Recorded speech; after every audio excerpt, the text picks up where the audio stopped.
Assalamualaikum warahmatullahi wabarakatuh.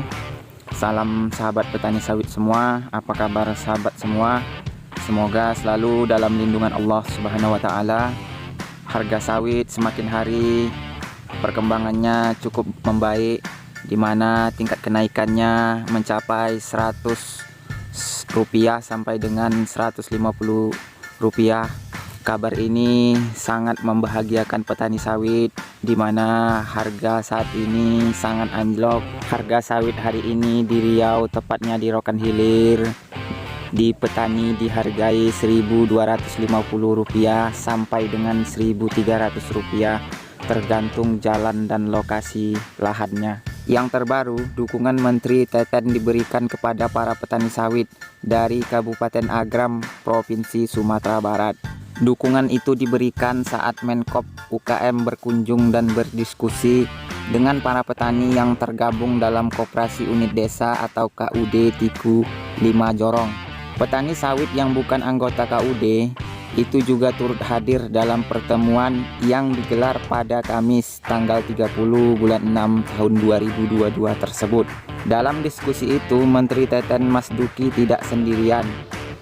Ia didampingi oleh Bupati Agam Andri Warman, Kepala Dinas Koperasi dan UKM Provinsi Sumbar Nazwir, Ketua DPRD Agam Novi Irwan, Deputi Bidang Kewirausahaan Kemenkop UKM Siti Azizah, lalu Kepala Dinas Perindustrian, Perdagangan dan Koperasi Kadis Perindakop Agam Dedi Azwar.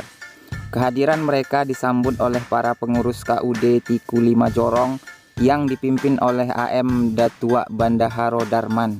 Awalnya dalam dialog itu, para petani menyampaikan curahan hati atau curhat. Salah satu petani sawit yang juga anggota KUD Tiku 5 Jorong, misalnya, mengeluhkan harga minyak kelapa sawit yang turun drastis setelah dibukanya kembali keran ekspor. Pak Menteri, harga tandan buah segar kelapa sawit masih anjlok. Kami mohon dukungannya supaya pabrik segera dibangun, sehingga kelapa sawitnya bisa kita olah menjadi minyak goreng. Kami ingin ada aktivitas lanjutan dari turunnya harga TBS yang menekan pendapatan. Kami juga minta agar ada bantuan pembiayaan ke petani lewat koperasi, kata petani sawit.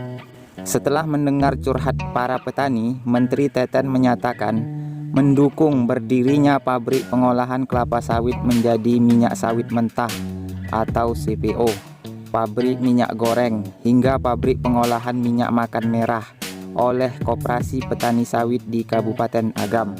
Situasi itu membuat harga pembelian tandan buah segar atau TBS produksi petani sawit di tingkat pabrik kelapa sawit atau PKS menggerus pendapatan para petani kelapa sawit, supaya petani tak lagi bergantung kepada pabrikan industri besar dan petani mampu memproduksi sendiri, katanya. Saya harapkan jika pabrik ini terbangun, maka kita akan lebih mampu menjaga suplai minyak goreng di masyarakat, kata Menteri. Ia menilai pembangunan pabrik pengolahan sawit berbasis koperasi sangat penting, termasuk bagi KUD Tiku 5 Jorong. Menteri Teten mengatakan jika salah satunya KUD Tiku 5 Jorong mampu membangun pabrik pengolahan kelapa sawit, suplai minyak makan di kalangan masyarakat akan terjaga. Mengingat kemarin sempat terjadi kelangkaan hingga melambungnya harga minyak. Ia mengungkapkan saat ini Kemenkop UKM sedang menginisiasi pilot proyek program hilirisasi produk sawit rakyat melalui inovasi minyak makan merah sebagai functional product atau food and non-food melalui koperasi. Kata dia, dalam program itu digunakan teknologi produksi sederhana untuk mengolah CPO hingga dapat menghasilkan produk akhir berupa minyak makan merah yang lebih sehat dari minyak goreng komersil karena mempertahankan fitonutriennya sebagai vitamin A, E, dan squalene. Bahkan dapat mengatasi gizi buruk atau stunting pada anak, serta produk sampingannya dapat dikembangkan menjadi bahan baku kosmetik dan sabun, katanya. Selain itu, perluasan akses pembiayaan untuk koperasi melalui LPDB, KUMKM sebagai modal kerja, berkolaborasi dengan BPD PKS untuk modal investasi, dan BRI dengan skema kur klaster bagi kelompok petani, katanya. Untuk itu, Menkop UKM mengatakan strategi yang dilakukan yaitu pendampingan kelembagaan koperasi. Ia juga menyebutkan bersama Pusat Penelitian Kelapa Sawit atau PPKS Medan telah dilaksanakan pilot plant teknologi minyak makan merah yang didemonstrasikan pada 9 Juni 2022.